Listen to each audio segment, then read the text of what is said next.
माँ, ये सब क्या हुआ?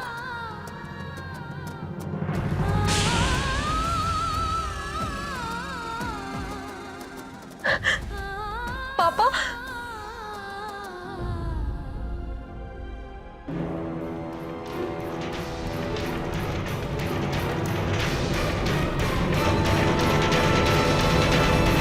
क्या हुआ आकाश? दादी, वो ट्रेन का एक्सीडेंट हो गया। ये लोग हरिद्वार जा रहे थे।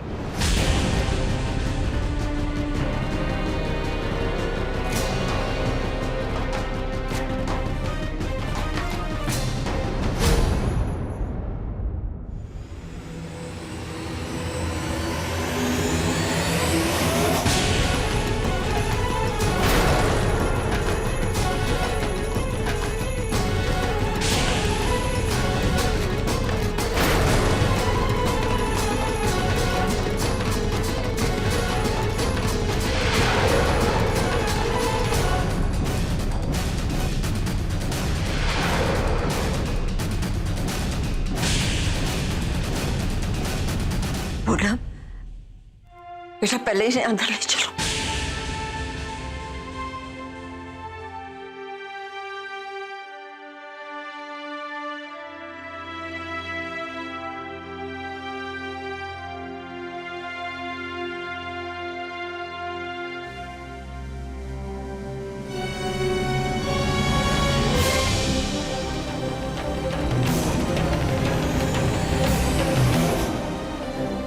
ये सब क्या हो गया? क्या जरूरत थी आप लोगों को जाने की? आप लोग किस लिए जा रहे थे हरिद्वार? आप हमें बताए बिना कैसे जा सकते हैं?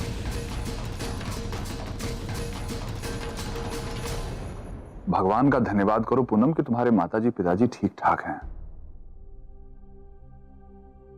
वरना समाचारों में जो देखा, बहुत ही भयानक ट्रेन हादसा था।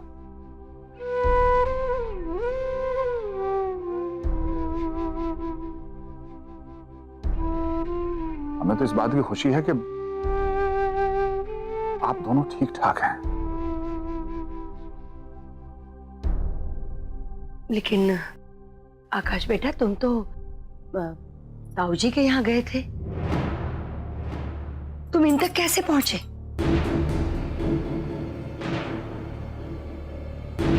हाँ माँ, मैं ताऊ जी के यहीं गया था और उनसे मेरी मुलाकात भी हुई। तो आ रहे हैं ना वो लोग? दादी, ताऊ जी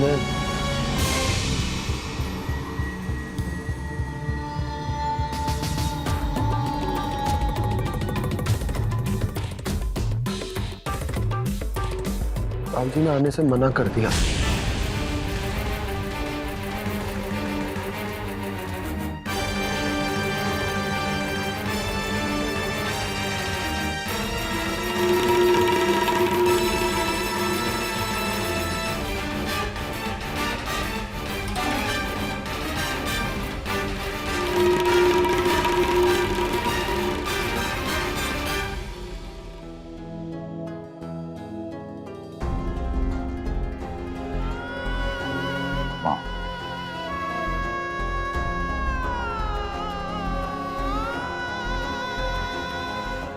मां, हमें समझना तो होगा, उनका इतना बड़ा कारोबार है, वो सब कुछ छोड़ के यहां आ जाना, उनकी बसी बसाई जिंदगी है वहां पे, बहुत समय तो लगेगा।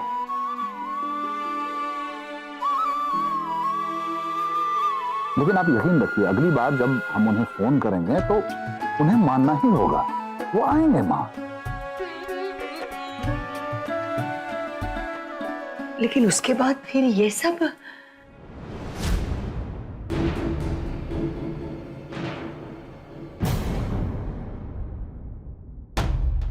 वो ये लोग हरिद्वार जा रहे थे 2 दिन के लिए, और मैंने भी ताऊ जी के घर से निकलकर स्टेशन आने के लिए टैक्सी पकड़ी थी कि मुझे फोन आया।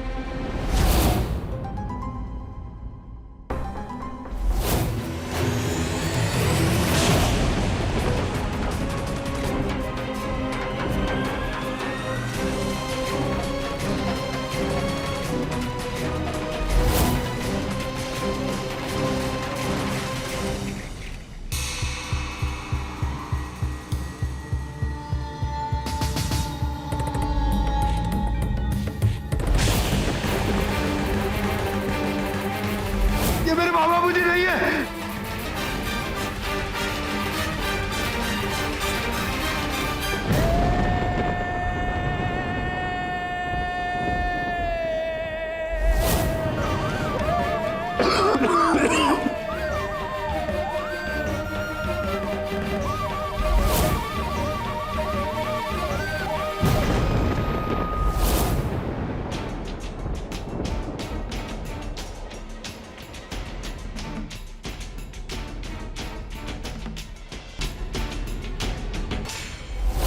देखिए राइट, डॉक्टर की जरूरत है, जल्दी। अरे कोई तो आए, नर्स देखिए ना, डॉक्टर की जरूरत है, आंखें नहीं खोल रहे हो, आंखें नहीं खोल रहे। अब बुलाते हैं। डॉक्टर साहब कहाँ हैं? डॉक्टर को बुलाइए, इनको डॉक्टर की जरूरत है। ये तो एक बार चले ये तो माँ जी की आवाज है। डॉक्टर साहब आइए तो, कुछ तो क्या नहीं हमारे। नर्स देखिए नहीं, डॉक्टर की जरूरत है, जल्दी। अरे एक बार डॉक्टर को बुला लीजिए। अरे कोई डॉक्टर साहब कहाँ गए? डॉक्टर साहब मेरी बात तो सुनिए। कोई बस देखिए ना, डॉक्टर की जरूरत, आंखें नहीं खोल रही है, आंखें नहीं खोल रही। माँ जी, अरे डॉक्टर साहब कहाँ गए?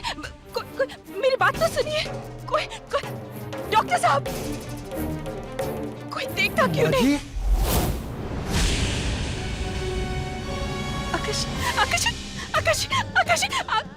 आकाश देखिए ना, ये आंखें नहीं खोल रही। डॉक्टर मैं कब से डॉक्टर कोई नहीं आ रहा है, कोई नहीं आ रहा है। आ गया हूँ ना।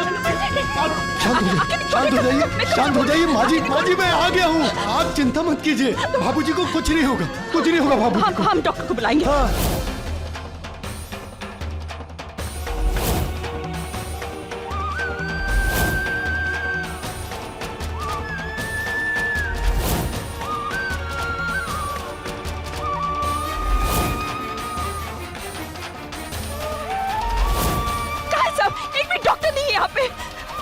डॉक्टर साहब देखिए ना, मैं इतनी देर से सबसे कह रहा हूँ, कोई देखने के लिए तैयार नहीं। उनकी हालत बहुत खराब है। वो एक बार आंखें नहीं खोली, बात नहीं करे, बहुत देर होगी। एक बार देख लीजिए उन्हें।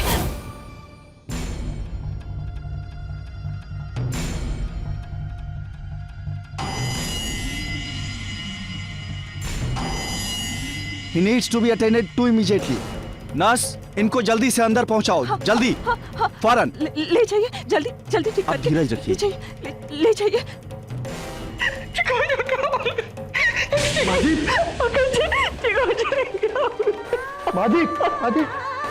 धीरज रखिए। माजी धीरज रखिए। भगवान का शुक्र है कि कोई बड़ी अनहोनी नहीं हुई। ये लोग खतरे से बाहर हैं। अभी मैं इनको घर ले जा सकता हूँ।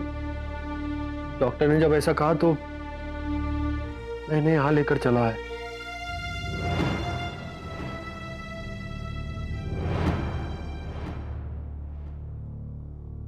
जो भी हुआ, आप लोग ठीक ठाक वापस तो आ गए।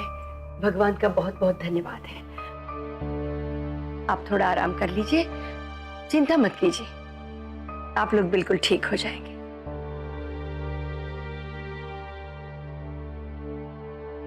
माँ जी, थोड़ा सा आराम कर लीजिए, आप भी बहुत थक गई हैं। चलिए माँ। आप बैठिए।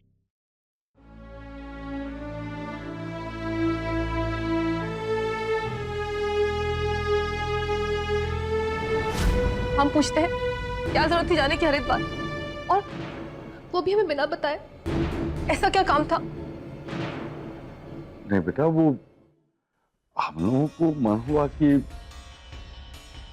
गंगा जी में जाके डुबकी लगाएं। तो हमें बताया क्यों नहीं? अगर आप लोगों को कुछ हो जाता तो? बस 2 ही दिन के लिए तो जा रहे। बेटा हमने सोचा कि वहां जाके आपको फोन कर देंगे। पर ये क्या बात हुई? आज तक तो बिना बताया आप लोग कहीं नहीं गए। पूनम जी, जो हुआ सो हुआ। आप गुस्सा ही करती रहेंगी या कुछ खिलाएंगी पिलाएंगी भी? आप जाइए और फटाफट कुछ लेकर आइए माँ बाबूजी के खाने के लिए। चाहिए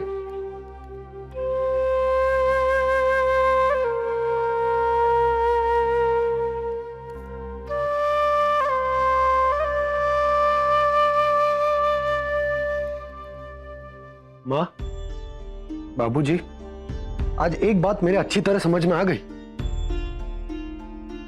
आप लोग मुझे केवल कहने के लिए बेटा कहते हैं, बेटा मानते नहीं है मुझे। नहीं बेटा, बेटा आकाश बेटा, आप बैठिए। बेटा आप ऐसा मत कहिए बेटा। आप तो हमारे लिए तो बेटे से भी बढ़कर है। अगर ये सच होता ना तो आप लोग हमें इस तरह छोड़कर नहीं जाते, वो भी मुझे बिना बताए। अपनी मुश्किल, अपनी परेशानियां, अरे घर की नीलामी तक की बात आपने मुझे नहीं बताई। एक बार ये भी नहीं सोचा कि आप लोगों के चले जाने के बाद हमारा क्या होगा। जब मुझे शवों की शिनाख्त करने के लिए बुलाया गया था ना, तो क्या हालत हो गई थी मेरी। अरे जान निकल गई थी मेरी, पैरों के तले जमीन खिसक गई थी। अगर आप लोगों को कुछ हो जाता तो मैं पूनम जी को क्या जवाब देता। हमें माफ कर दीजिए बेटा, पर और कोई रास्ता दिख नहीं रहा था। वही तो मैं कह रहा हूं कि आप लोगों को मेरे रहते हुए कोई रास्ता नजर नहीं है। ऐसी मुसीबत के समय आप लोगों को मेरी याद नहीं आई। इतनी बार आप लोगों से कहा है कि अगर कोई भी मुसीबत हो, कोई परेशानी हो, आप मुझे बताइए, मैं हमेशा खड़ा हूं आप लोगों के लिए। आप लोगों को क्या लगा मैं बस कहने के लिए, केवल वचन देने के लिए बोल देता हूं? अरे नहीं बेटा, हम ऐसा सोच भी नहीं सकते कि आप ऐसे। हमारी आपके दिल में क्या जगह है हम अच्छी तरह जानते हैं। अगर आप लोग सच में ये बात जानते हैं कि मेरे दिल में आप लोगों के लिए कितनी जगह है, और सच में आप लोग मुझे अपना बेटा मानते हैं, तो मुझसे एक वादा कीजिए। तुम्हारा आप लोग हमें छोड़कर। बेटा बेटा मैं वादा करता हूं बेटा, आइंदा हम इस बात का ख्याल रखेंगे बेटा। पक्का वादा ना? हाँ बेटा, पक्का वादा।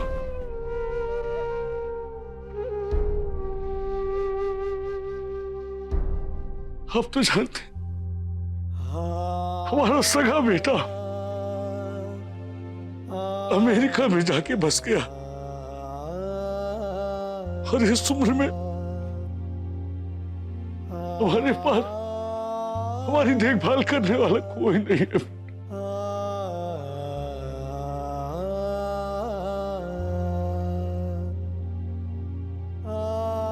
अरे कभी कभी तो मन में ऐसे ऐसे ख्यालात आते हैं कि हम घबरा जाते हैं बेटा। बिल्कुल बाबूजी, मैं आपका दुख समझता हूं,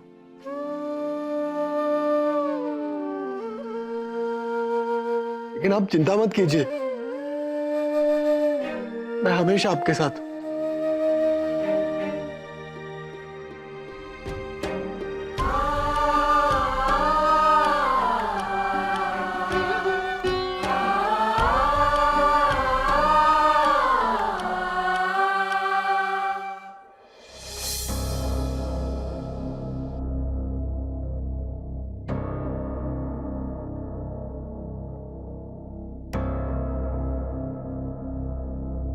आज का दिन ही बुरा है।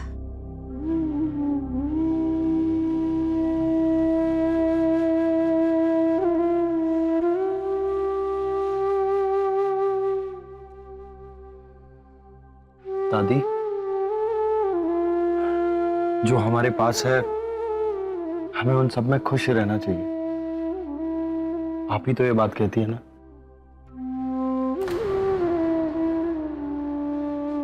देखना,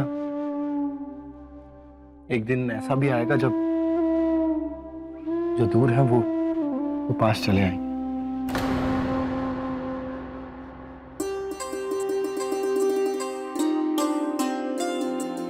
बस आप उस समय का इंतजार कीजिए।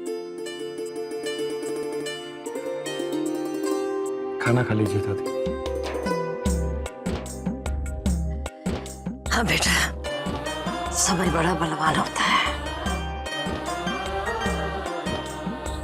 वही बिगाड़ता है और वही सुधारता भी है।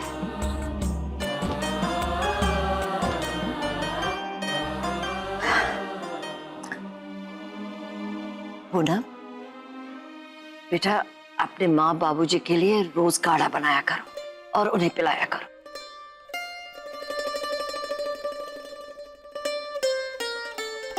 उससे आराम मिलेगा बेटा उनको। हाँ हाँ, काढ़ा देते रहना, क्योंकि अब ये लोग तो कुछ समय के लिए यहीं रहेंगे ना।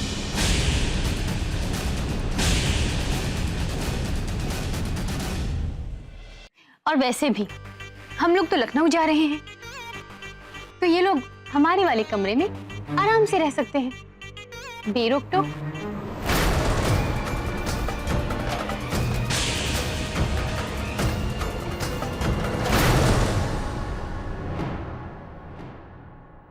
माँ जी,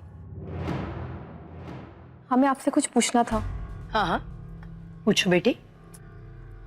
वो जय भैया और कन्नू भाभी की जगह क्या हम और आकाश लखनऊ शिफ्ट कर सकते हैं?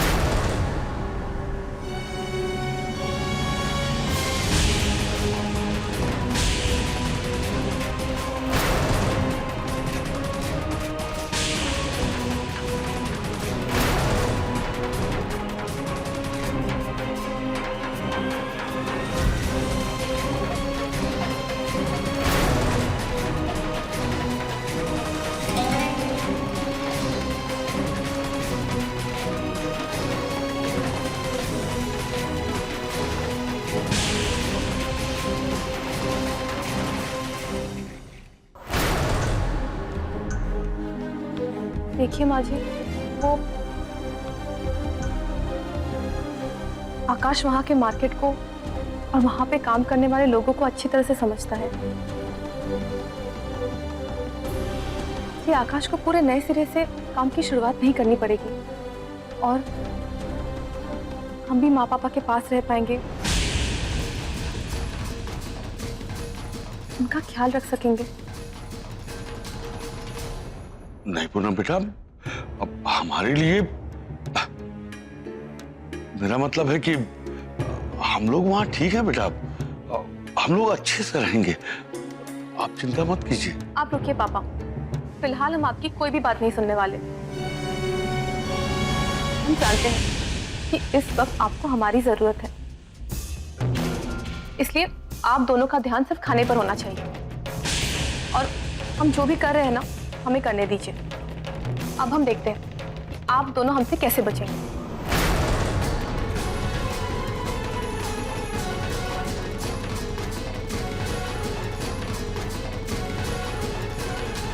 ठीक है बेटा, लेकिन इसके बारे में मैं तुम्हारे बाबूजी से पहले विचार करूंगी, उसके बाद ही मैं तुम्हें बता पाऊंगी।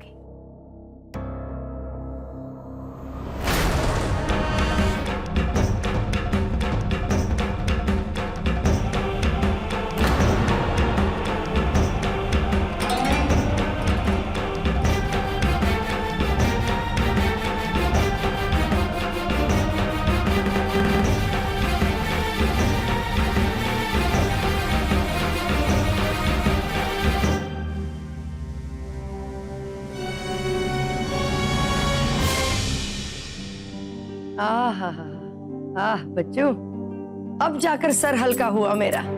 तुम जैसा सर कोई दबा ही नहीं सकता। विद्या, मेरे हाथों में जादू है। लेकिन एक बात बताओ, रविकांत जीजा जी और उनका परिवार तो आया नहीं, कहीं तुम्हारी सासू माँ ने फिर से वहां जाने की जिद ना पकड़ ले।